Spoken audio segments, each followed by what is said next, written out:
दोस्तों स्वागत है आपका। आशा करता हूँ आप सब बहुत अच्छे होंगे।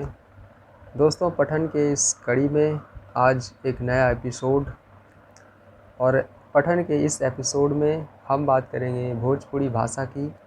भोजपुरी जो कि बिहार की अधिकांश जनसंख्या के द्वारा बोली जाती है, और न केवल ये बिहार में लोकप्रिय है बल्कि ये उत्तर प्रदेश में भी खूब लोकप्रिय है। दोस्तों यूँ तो बिहार में कई भाषाएं बोली जाती है, मगही, मैथिली, अंगिका, भोजपुरी, लेकिन उन सबों में भोजपुरी भाषा सबसे लोकप्रिय है, सर्वाधिक लोकप्रिय है। पटना, बक्सर, शाहाबाद ज़िले सहित कई ज़िलों में, कई हिस्सों में बिहार के ये भाषा बोली जाती है। तो आइए हम जानते हैं भोजपुरी भाषा के बारे में और इससे संबंधित कुछ जानकारी। आइए हम इसका पठन करते हैं। भोजपुरी भोजपुरी बिहार के शाहाबाद ज़िले के भोजपुर गांव के नाम के आधार पर इस बोली का नाम भोजपुरी पड़ा है। तो देखा, बिहार के शाहाबाद ज़िले के भोजपुर नामक ग्राम के आधार पर इस भाषा का नाम भोजपुरी पड़ा है।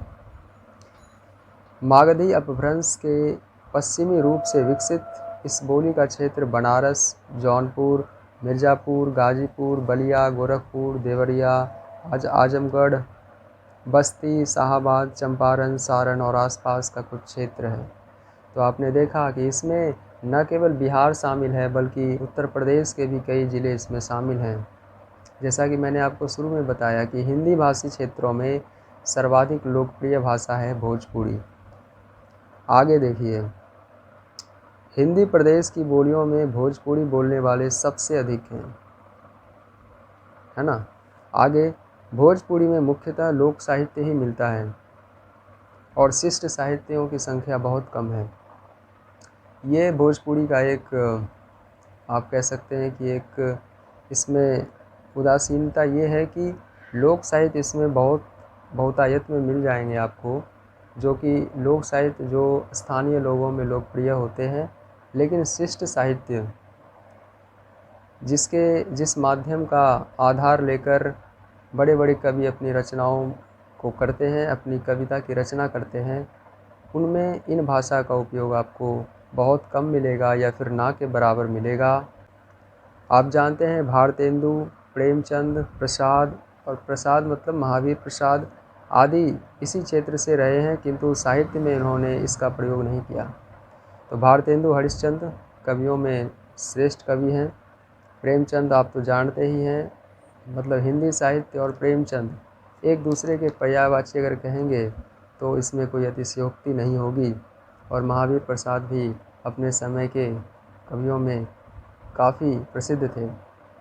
तो ये सब कवि इसी पृष्ठभूमि से आते हैं, भोजपुरी पृष्ठभूमि से आते हैं, लेकिन इन सबों ने रचनाएं की है, इन सबों ने रचना तो की है, लेकिन ये सभी शिष्ट साहित्य में इन्होंने अपनी रचनाएं की हैं। इन सभी ने अपने रचनाओं में भोजपुरी भाषा का उपयोग नहीं किया है, बल्कि साहित्यिक और शिष्ट साहित्यिक भाषाओं का ही उपयोग किया है।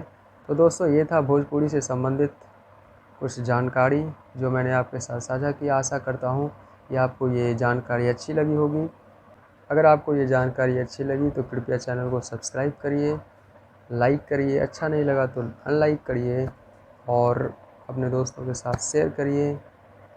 तब तक के लिए आप सबका बहुत बहुत हृदय से धन्यवाद। मिलते हैं किसी दूसरे वीडियो में, तब तक के लिए अपना ख्याल रखिएगा। धन्यवाद।